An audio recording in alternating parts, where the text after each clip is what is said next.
నైతిక విలువ ఉందని చెప్పి మీరు క్షమాపణ కోరుతున్నారు అంబటి రాంబాబు గారి దగ్గర నుంచి. నేను అంబటి రాంబాబు గారి వ్యాఖ్యల్ని నేను సమర్థించట్లేదు, ఆయనే సమర్థించుకోలేదు కదా. హీట్ ఆఫ్ ద మూమెంట్ లో నేను అన్నాను, నేను అలా అనుండాల్సింది కాదని ఆయనే చెప్పారు.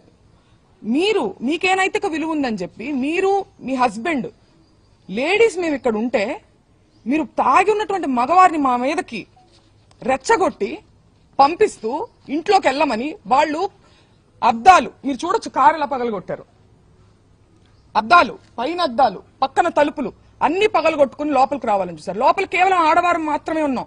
నేను, మా మదరు, మా సిస్టరు, మా పిల్లల్ని పెట్టుకుని మేము ఉన్నాం. హోమ్ మినిస్టర్ అనిత గారిని కూడా నేను సూటిగా ప్రశ్నిస్తున్నాను, దీన్ని మీరు సమర్థిస్తారా?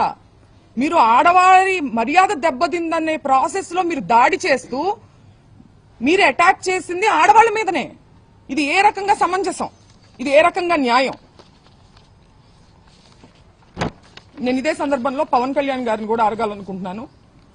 కాపు సామాజిక వర్గంలో నేను పుట్టినందుకు చాలా గర్వపడుతున్నాను. అయితే ఇవాళ మీ బలం చూసుకొని కాపు కులస్తులందరూ ఆళ్ల పట్లే ఉన్నారు అనే ఒక బలాన్ని చూసుకొని ఇవాళ కాపు మహిళలమైన మమ్మల్ని తిడుతూ కాపు అనే కుల ప్రస్తావనతో పాటు బూతులను జోడించి లకారాలు జోడించి మమ్మల్ని తిడుతూ స్త్రీలని మా ఇంటి మీద దాడి చేసి ఇవన్నీ పగలగొట్టారు. దీనికి పవన్ కళ్యాణ్ గారి బలము అడ్వాంటేజ్ గా తీసుకున్నారు వాళ్ళు. కాబట్టి పవన్ కళ్యాణ్ గారు బాధ్యత వహించి దీన్ని ఖండించాలి. తల్లులు అందరికీ ఉన్నారండి. రాంబాబు గారు తల్లిని మీరు ఎప్పుడైనా చూడొచ్చు, ఆయన ఎప్పుడు ఒక బార్డర్ క్రాస్ చేసి అసభ్య పదజాలంతో ఏది మాట్లాడరు. మాట్లాడినప్పుడు క్షమాపణ చెప్తారు, లేదంటే నేను అలా ఉండాల్సింది కాదని కూడా చెప్పారు. మీ తల్లిని అన్నది ఎవరు? పవన్ కళ్యాణ్ గారు. తల్లుల్ని అనే సాంప్రదాయం ఎక్కడుంది? ఎక్కడుందో మీ మనసుకు తెలుసు. పురంధేశ్వర్ గారు మాట్లాడుతూ చంద్రబాబు నాయుడు గారు తల్లిని అన్నారని చెప్పి ఆవిడ అన్నారు. నేను చూశాను ఆ వీడియో. నేను ఒక మహిళగా అడుగుతున్నాను, చంద్రబాబు నాయుడు గారు జగన్ గారిని మీ పుట్టుకే తప్పుడు పుట్టుక అని అన్నారు. ఇందులో జగన్ గారి తల్లిని అన్నట్టు కాదా? దీని గురించి ఆవిడ అభిప్రాయాన్ని చెప్పాలి. దీన్ని కూడా ఆవిడ ఖండించాలి కదా.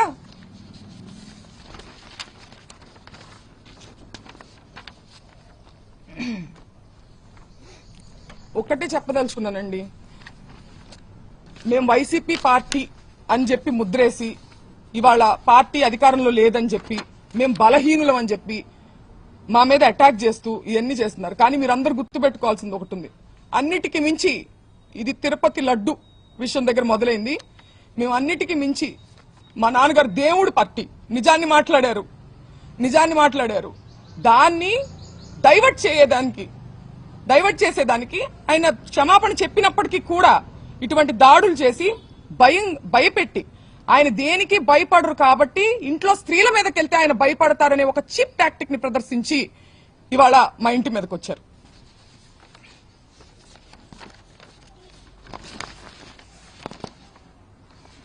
నిజంగా వాళ్ళకి వాళ్ళ తల్లిగారిని అన్నారు అనే కోపం ఉందా, లేకపోతే దాని చాటుగా దాన్ని అడ్డు పెట్టుకొని ఆయన వాగ్దాటితో వాళ్ళు చేసేటువంటి తప్పుల్ని ప్రజల్లోకి తీసుకెళ్తున్నారని ఒక కక్ష సాధింపుగా దాన్ని వంక పెట్టుకుని చేసినట్టుగా అనిపిస్తుందండి. ఎందుకంటే లీగల్ కాన్సిక్వెన్సెస్ ఉంటాయి అంటే నేను ఫేస్ చేయడానికి రెడీగానే ఉన్నారని ఆయన అంటున్నారు. అయినా కానీ 8 గంటల పాటు అండి పోలీస్ బెటాలియన్ ఎంత దూరంలో ఉందని నేను ప్రశ్నిస్తున్నా. చంద్రబాబు నాయుడు గారి గృహం ఎంత దూరంలో ఉంది? 8 గంటల పాటు గ్యాపులుగా తాగి వచ్చి ఒక మహిళ అరుణైనా ఆవిడ పేరు గల్లా మాధవి వీడియో ఇవ్వండి ఒకసారి.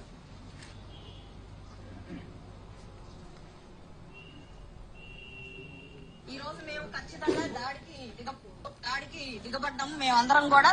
ఈ రోజు మేము ఖచ్చితంగా దాడికి దిగబడ్డాము మేమందరం కూడా.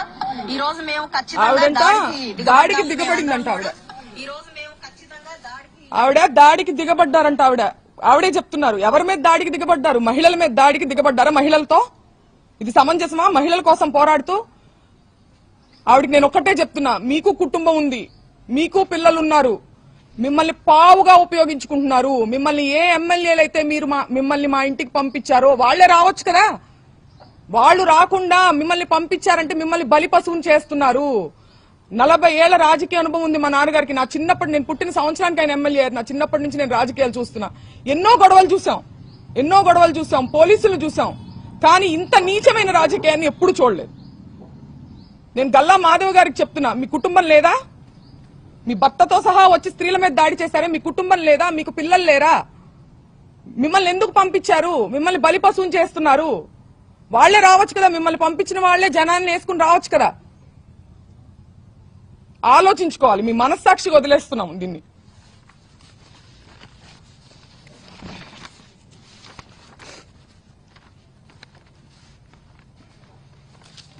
పీకే గారు, పవన్ కళ్యాణ్ గారు చాలా సందర్భాల్లో మహిళల సేఫ్టీ గురించి మాట్లాడడం జరిగింది. మహిళల యొక్క అభివృద్ధి గురించి, సేఫ్టీ గురించి ఆయన మాట్లాడారు. ఇది ఏం సేఫ్టీ అని నేను అడుగుతున్నా ఇవాళ ఆయన. మీ బలం చూసుకుని కాదా, మన వేలితోనే మన పొడిచే ప్రయత్నం కాదా ఇది? ఒక సెక్టర్ ఆఫ్ మీ కాపులందరూ మీ వైపు ఉన్నారని చెప్పి వాళ్ళకి నచ్చని వాళ్ళని కాపు కులం స్టాంపు వేసి దాడి చేసి మూకుమ్మడిగా, ఇది ఆలోచించుకోవాలి పవన్ కళ్యాణ్ గారు.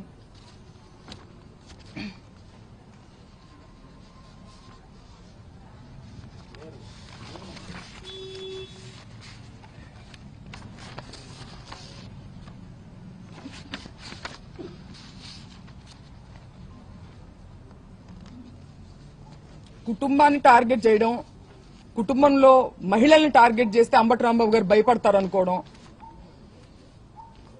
ఆయన దేనికి భయపడట్లేదు. నేను అరెస్టుకు భయపడను, నేను రెడ్ బుక్ కు భయపడను అని ఎందుకన్నారు?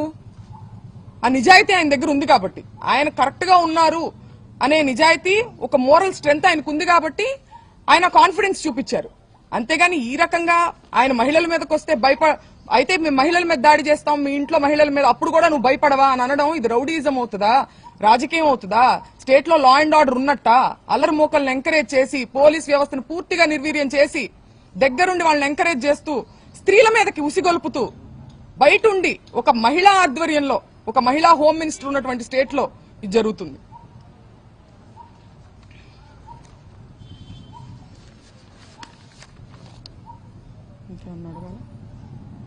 రాంబాబు గారు రాత్రి కోర్టులో చెప్పి నన్ను ఫిజికల్గా ఇబ్బంది పెట్టారు, నన్ను కూర్చోబెట్టి నన్ను బాగా ఎక్కేశారు.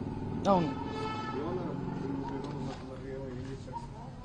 మేము కూడా ఉన్న మాట నిజం. కాకపోతే ముందుగా ఉండి మాట్లాడుతున్నారు, మాకు సరిగ్గా వినిపించలేదు. బట్ మాకు ఎమోషన్ అయితే అర్థమైంది. ఆయన చాలా ఇబ్బంది పడ్డారని, వారిని ఇబ్బంది పెట్టారని చెప్పి అర్థమవుతుంది. అంటే ఏంటంటే ఇప్పుడు మనం ఎంత మేధస్సు, ఎంత చదువు, ఎంత డబ్బు, ఎంత పలుకుబడి సంపాదించినా సరే ఇంకా మేము బేబస్ జరిగింది కదా, మరి మీ తరఫున ఒక కేసు కూడా మీరు ఇవ్వలేదు? తీసుకోలేదు. మేము పెట్టడానికి ప్రయత్నిస్తున్నాం, పెట్టారు ఆల్రెడీ. ఇప్పుడు కూడా మేము పెడతాము. మా మదర్ కూడా సెక్యూరిటీకి ఇమీడియట్ గా 8 గంటల పాటు జరిగిందండి ఇది దాడి. అంటే ఏదో ఒక క్షణంలో వచ్చేసేసి దాడి చేస్తే వెంటనే పోలీసు వచ్చి కంట్రోల్లో తీసుకోలేకపోయారంటున్నా. తీసుకోలేదు, కావాల్సి తీసుకోలేదు. ఎందుకంటే 8 గంటల పాటు జరగదు కదండి. ఒక లా అండ్ ఆర్డర్ ఉన్న స్టేట్ లో ఎంత దూరం ఉంది ఇక్కడ నుంచి? డీజీపీ ఆఫీస్ కావచ్చు, లేకపోతే పోలీస్ బెటాలియన్ కావచ్చు, ఎంత దూరంలో ఉంది?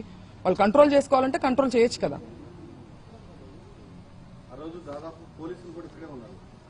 వాళ్ళు ఎంతమంది ఉన్నారో రౌడీలు, పోలీసులు కూడా అంతే మంది ఉన్నారు. ఎందుకని కనీసం లాఠీ చార్జ్ చేయడం కానీ ఏమి చేయలేదండి, ఏమి చేయలేదు. మేము వింటూనే ఉన్నాము. వాళ్ళ వెనకాలే ఫాలో అవుతా వస్తున్నారు, ఊరికే కంట్రోల్ చేస్తున్నట్టుగా యాక్షన్ చేస్తున్నారు. మేము పైన బెడ్రూమ్ లో ఉండడం జరిగింది. చుట్టూ పగలు కొట్టుకుంటూ వాళ్ళు ఒక్కసారి కూడా కంట్రోల్ చేసినట్టు నాకు మాట కూడా వినిపించలే. కనీసం మాకు అన్ని వినిపిస్తున్నాయి, వాళ్ళ అరుపులు, వాళ్ళు తిట్టే బూతులన్నీ కూడా మాకు వినిపిస్తున్నాయి.